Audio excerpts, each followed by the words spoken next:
بسم الله الرحمن الرحيم. السلام عليكم ورحمة الله وبركاته. موضوعنا النهاردة عن الاحتياطات التنفسية في مجال مكافحة العدوى.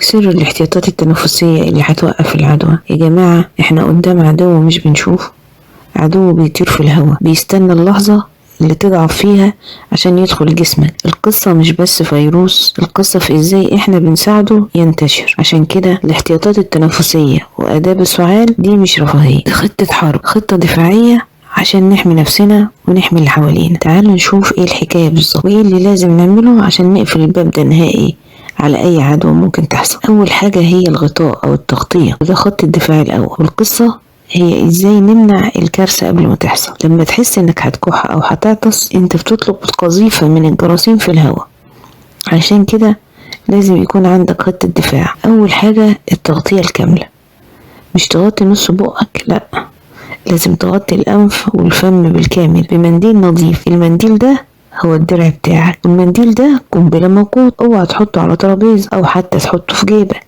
لازم يترمي فورا في سلة المهملات. طب لو مفيش منديل اوعى تستخدم ايدك دي هتسلم بيها على ناس وهتلمس بيها اسطح.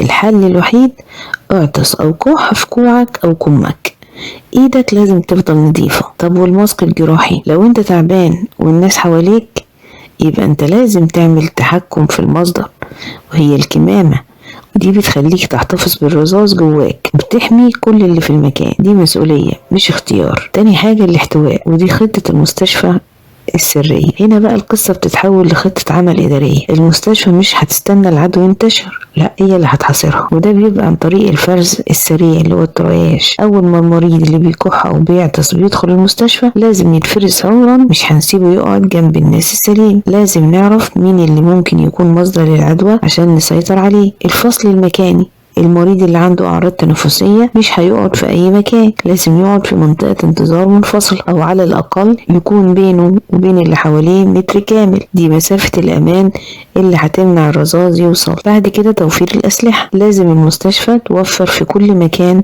مناديل، سلات مهملات، معقمات كحولية. احنا في حرب ولازم تكون الأسلحة متاحة للكل. بعد كده تنظيم الزيارات، مش أي حد يدخل في أي وقت، خصوصا المرضى اللي في العزل. لازم يكون في مواعيد محددة وعدد محدود جدا من الزوار، وكل واحد يدخل لازم يلتزم بالتعليمات ويلبس معدات الحماية الشخصية الPPE. الاحتياط اللي بعد كده التهوية الجيدة، ودي بقى النقطة اللي كتير بيغفلوا عنها. الهواء اللي في الأوضة لو ما بيتحركش يبقى انت بتساعد الفيروس يفضل متعلق. لازم تكون التهوية ممتازة عشان نغسل الهواء من اي جراثيم طايرة. الخطوة اللي بعد كده هي التنظيف، ودي بقى الخطوة الحاسمة. بعد ما عملت كل ده ايه اللي هيقفل القصة؟ ايدك. يبقى نظافة الايدين دي مش مجرد عادة، دي اهم اجراء في مكافحة العدوى.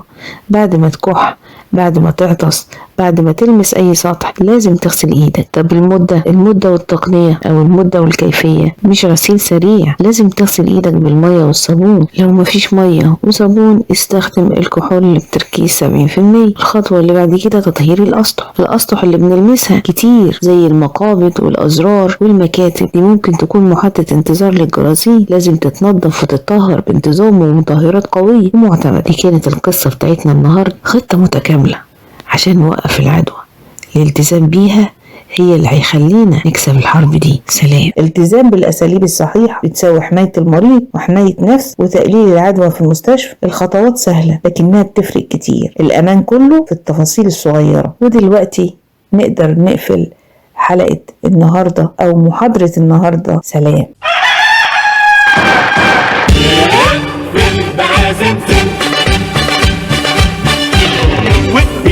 يا سمسم يا نونو يا مسمسم، بكرة الأمل يرسم للفجر متطاقة، للفجر متطاقة، والديك اهو بيدن كوكوكوكوكوكوكو. هنا قلقانين جدا، لا روقوا أرجوكوا، بكرة هنتلاقى، بكرة هنتلاقى، بكرة هنتلاقى. واقفل بقى يا سمسم